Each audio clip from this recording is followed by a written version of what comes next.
Hi everyone, this is Electron Fluid and Electrolyte Balance. We'll go over chapter 21, and some things we're going to talk about is body fluid volumes and fluid compartments. Then we'll discuss mechanisms that maintain fluid balance, fluid imbalances, important electrolytes, and lastly, electrolyte imbalances. So one question you might have right off the bat, one question I would have would be, why do I care, right? I'm going to be a surge tech. Why do I care? How does this relate to me and my job? First, surgery is a time of net fluid loss, right? There can be blood loss in surgery. We try to minimize that. But something else that can happen is as the inside of the body is exposed, let's say we're doing an exploratory laparotomy where we have the abdomen completely wide open, fluid is evaporating from the viscera and the peritoneal surfaces at about a rate of 1,000 milliliters per hour. So about a liter of fluid is lost from the patient via evaporation per hour. And that's really significant. That's why it's important for us to know what our job is so that we can expedite that surgery. So hopefully we can contribute to shorter successful surgical times. It's also going to be important that we are reporting the fluids that we have used correctly, because this is going to help the anesthesiologist establish fluid loss, fluid used, the amount of estimated blood loss, all of those things. So there you go. That's why we care. That's the WIFM. By now, it shouldn't be a secret that our body does everything it can to maintain homeostasis, and the regulation of fluid and electrolyte balance is no different. It's also not a secret that we're carrying around a lot of water in our bodies.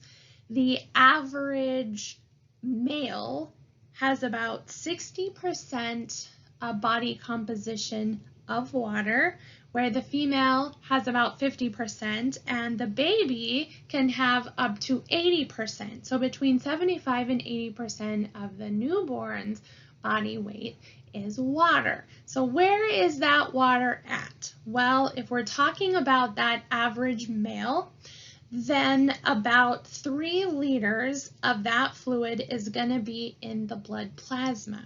Then we're carrying around approximately 12 liters of fluid in between our cells in our tissues, in the interstitial fluid, and about 25 liters inside our cells. So a lot of water. Now, if we have an individual that is considered obese, then they're going to have a lower water composition because more of that is going to be replaced by adipose, and it's going to be taking up that space or that area that water would take up.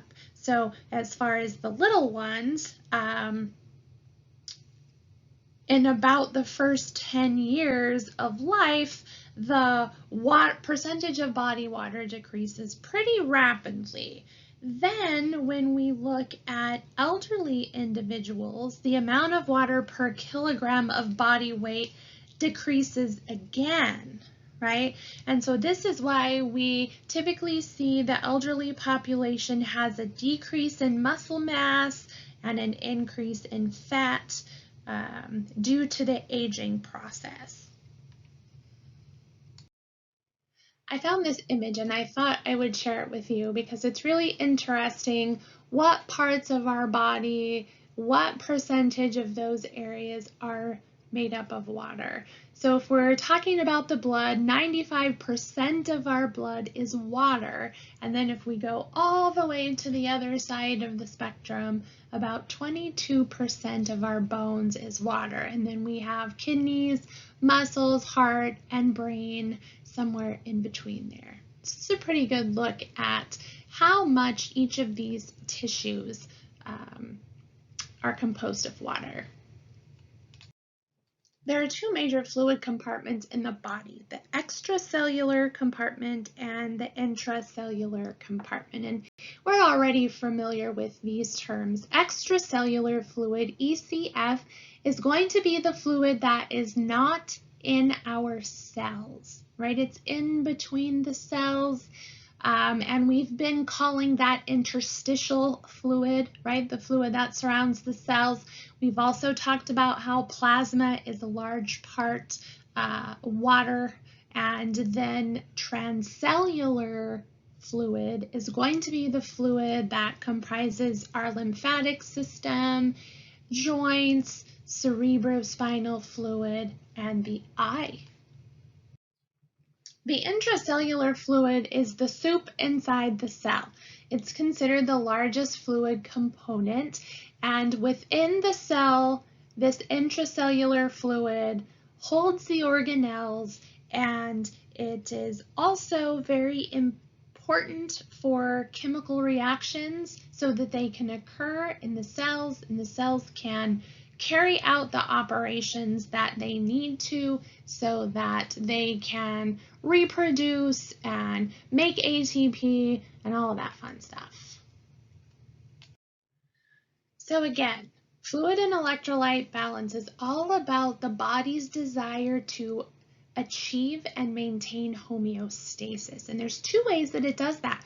One is by regulating the output or adjusting the fluid output, and the other is the fluid intake. So the most important component of this, if we were going to rank them, would be the adjusting the fluid output so that it equals the fluid intake. So some sources, and of course that happens via the urinary system, right? We just talked about that. So the urinary system is going to be responsible for regulating those outputs. So what about the inputs, right? The input is going to be through the liquids we drink, the water that we get from foods that we eat, okay? And then water formed by catabolism of nutrients, aka cellular respiration. So besides urine output, when we talk about fluid output, there is the concern with evaporation, right, or sweating, and then some water is lost in the feces, and also when we exhale, we're losing water vapor as well. So as I said, urine volume is going to adjust to the fluid intake, right? Our I's and O's, our ins and outs. And we already talked about in our lecture on the urinary system about 3 hormones that help to regulate fluid output. So those should be very familiar. The antidiuretic hormone, or ADH, which is released from the posterior pituitary. Remember, it's going to decrease urine output and increase fluid volume, okay, in the body. Aldosterone is going to do the same thing, right? But it works off the premise that water follows sodium. So it's going to cause the body to reabsorb water as well. That's going to decrease urine output, is going to increase fluid volume. And then lastly, the atrial natriuretic hormone works in the opposite way, right? It's secreted from the wall of the atria, and it is going to tell the body to excrete more urine. So we're going to get an increase in urine output and subsequently a decrease in our fluid volume. So a little bit more about aldosterone before we move on to another topic. When the body senses that there's a decrease in the extracellular volume, it has its own emergency broadcast system, if you will, and that is called the renin-angiotensin-aldosterone system. So these 3 players, renin, angiotensin, and aldosterone, all work together to make sure our bodies are holding on to that fluid that it needs to increase that extracellular fluid volume. So angiotensin's job is going to be twofold. One, it's going to cause vasoconstriction. all right? And this vasoconstriction is going to increase blood pressure. It's also going to signal the adrenal glands to secrete aldosterone. At the same time, the kidneys are going to be secreting an enzyme called renin. And renin is going to tell the kidneys to hold on to sodium. And if we're holding on to sodium, then we're going to be holding on to chloride, and we're going to be holding on to water. Therefore, we are going to see an increase in the extracellular volume and a decrease in the urine, and that is going to help bring our body back into homeostasis. When we're losing more fluids than we're taking in, this is when dehydration starts to develop.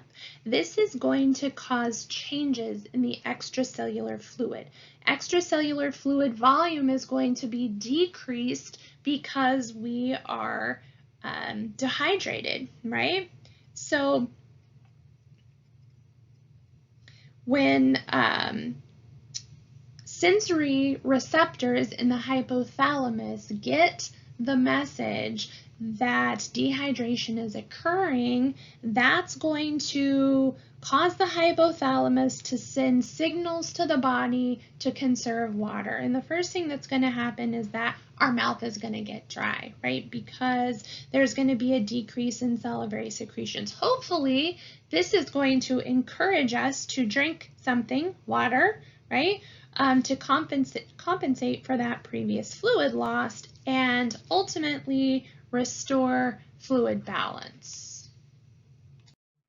So remember, under normal circumstances, when we're talking about the capillary, we have two opposing forces. Hydrostatic pressure coming from the heart on the arterial side and osmotic pressure coming from the extracellular spaces outside of the vessel on the venous side.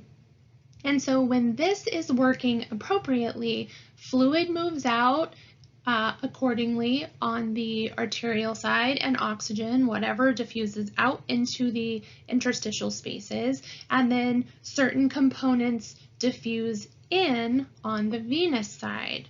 But let's say there's a decrease in proteins in the blood. Now, there are special proteins in the blood that cause water to gravitate towards it. So if we have a situation where we have a significant decrease in proteins in the blood, then the blood volume is going to decrease and the interstitial fluid volume is going to increase, and we are going to see edema as the result. So now we're going to talk about two different types of fluid imbalances, dehydration and overhydration. So as we said before, dehydration is characterized by a significant loss of water from the body. We are not taking in as much as we are putting out. Now, whether this is due to being outside in the hot Arizona sun or you just got in from your workout, mainly fluid loss is increased by sweating. So in cases of severe dehydration, what's going to happen is interstitial fluid volume is going to first decrease, but if treatment isn't given, then intercellular fluid and plasma volumes are also going to decrease below lower levels. And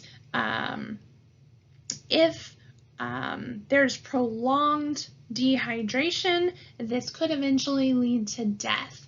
So one way we can test for dehydration is by doing a skin turgor test. And you can see it in this image here. If you pinch your skin, it should snap back rather quickly and go back to normal if you are appropriately hydrated. But if not, then you see a decrease in skin turgor and it kind of has a tendency to stay how you pinched it, then that is an indication of dehydration. Overhydration is characterized by having more water in our bodies than we need for healthy survival. It is different from water intoxication, which can actually lead to death. There was an instance a few years back where this radio station had a water drinking contest and somebody actually died from drinking too much water. So what happens? Well, in normal individuals, if we drink water too fast and too much, then our urinary system isn't going to be able to keep up with that and get rid of the excess fluid like it needs to. So, reducing that water intake should bring the individual back to a state of homeostasis. So what is the difference between non-electrolytes and electrolytes? Well, non-electrolytes do not permit compounds to break up or dissociate in water. A good example would be glucose. And electrolytes, of course, do dissociate in water. And an example of that would be sodium chloride or table salt. So when we have a dissociation of particles in water and they break up into their respective electrolytes, we get two different types of charged particles. We get positively charged particles or negatively charged particles. And these each have a special name. Cations refer to positively charged ions like potassium and sodium, while anions refer to negatively charged particles like chloride and bicarb. Blood pressure and sodium are two major mechanisms that help balance out electrolytes and body fluids. And if there is an imbalance, then something can occur called edema, which is swelling caused by high interstitial fluid volume. And so why does that occur? Well, the reason that it occurs, three major reasons that the book talks about. And the first one could be that the body is retaining electrolytes, specifically sodium, in the extracellular fluid. This because there's a decrease in fluid volume at this point, because if there's a higher concentration of salt in between the cells, it's going to continue to pull water out of the circulatory system, and that could trigger the release of aldosterone. And we see this in serious kidney disease. Something else can happen is an increase in capillary blood pressure. If there's an increase in capillary blood pressure, then more fluid is going to be being pushed out into the tissues. And this is commonly seen with congestive heart failure. And then lastly, it could be because of some of those water-holding proteins that are in the blood. They are leaking out into the interstitial spaces. And this could be caused by infections, burns, or shock. And if this happens, that is also going to keep more tissue fluid in the tissues. And so here we see this image of pitting edema. And pitting edema is when you push into the tissue and it stays dented in, and you can see that is clearly happening here. So sodium is a huge component of fluid balance and regulation, and there are several fluids in our body that contain sodium, and within a 24-hour period we're producing anywhere from 1,000 to 1,300 milliequivalents of sodium per 8 liters of fluid. So that is all going into the digestive system as part of saliva, gastric secretions, bile, pancreatic juice, and interstitial fluid secretions. And then the majority of this is reabsorbed by the intestines. So here we're looking at a little chart that was in the book, and it's showing the different cations and anions that are fairly common in our body, and it's giving us an idea of how many of these ions are located in each area, right? So the pink is the plasma, and if you look at cations, we see the highest amount of sodium in the plasma, and we also see a very high amount of potassium intracellularly. And then if we look at the anions, there's quite a few chloride ions both in the plasma and interstitially. This really makes sense if we look at the sodium in the plasma and interstitial fluids, and we know that chloride likes to follow sodium. So then we also see a high volume of chloride in both the plasma and the interstitial spaces as well. So needless to say, the body works really hard to maintain these perfect balances inside our cells and outside of our cells. And it regulates the fluid balance, and it also needs to regulate the electrolyte balance. And just as fluid intake is a balance of what we put into our body and what is excreted from the body, the same is true of electrolytes. And if anything happens to disrupt that homeostatic mechanism that helps to control these balances of electrolytes, then we have an electrolyte imbalance. Sodium imbalance is either characterized as too much sodium or not enough sodium. So too much sodium is referred to as hypernatremia, and not enough sodium, hyponatremia. So here we're talking about hypernatremia, and hypernatremia is a blood sodium of more than 145 milliequivalents per liter. And hypernatremia can occur if we have lost an excessive amount of water, or we're not replacing our water loss like we should. Also, what we eat, right? If we're eating a diet that is really high in sodium, that can definitely lead to hypernatremia. And some other ways that we lose water, right, could be vomiting, diarrhea, sweating, those types of situations. Hyponatremia is when the blood sodium is less than 136 milliequivalents per liter. And this results when there is relatively too much water in the extracellular fluid compartments for the amount of sodium that's present. This could be caused by an excessive secretion of antidiuretic hormone or a massive infusion of sodium-free IV solution.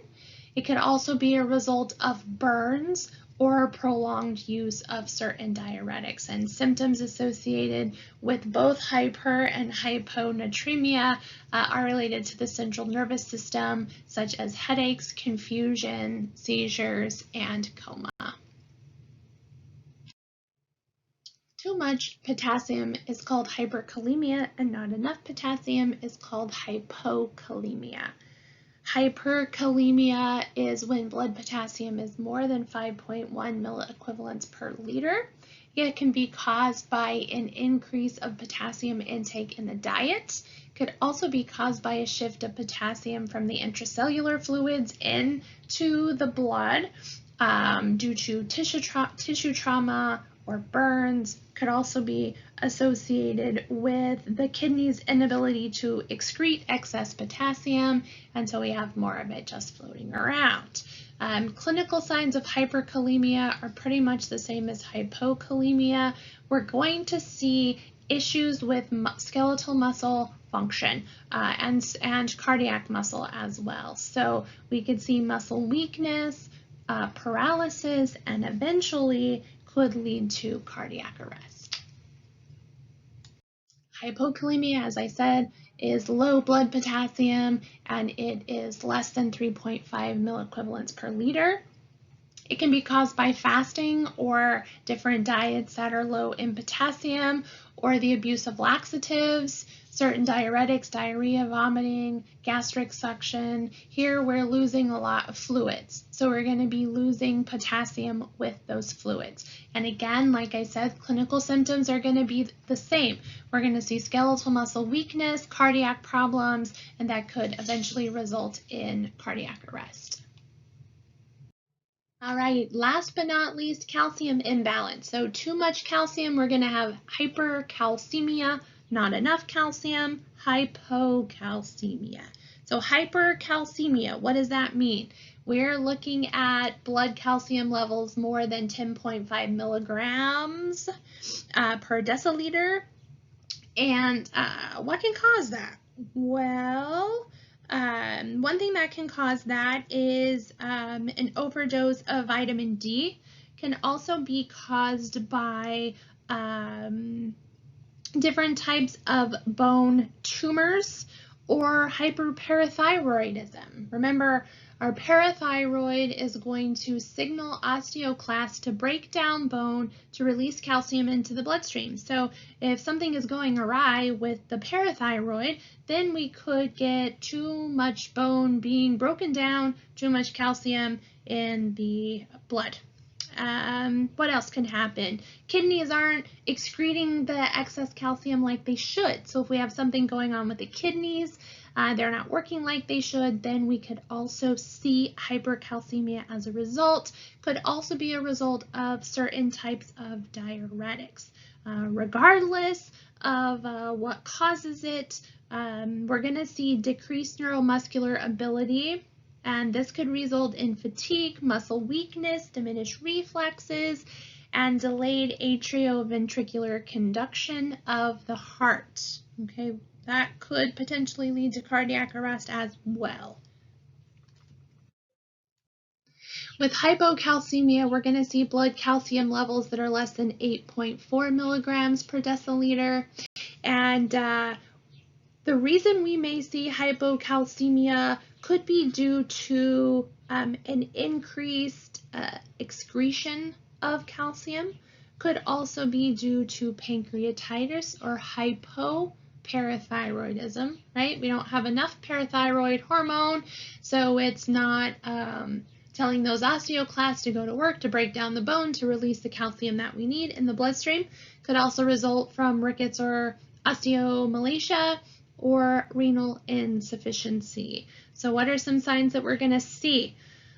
We're going to see, again, issues with neuromuscular system. So cramping, muscle twitching, hyperactive reflexes, and potentially abnormal cardiac rhythms.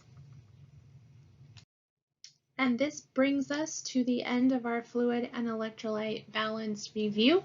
I hope that you found it helpful.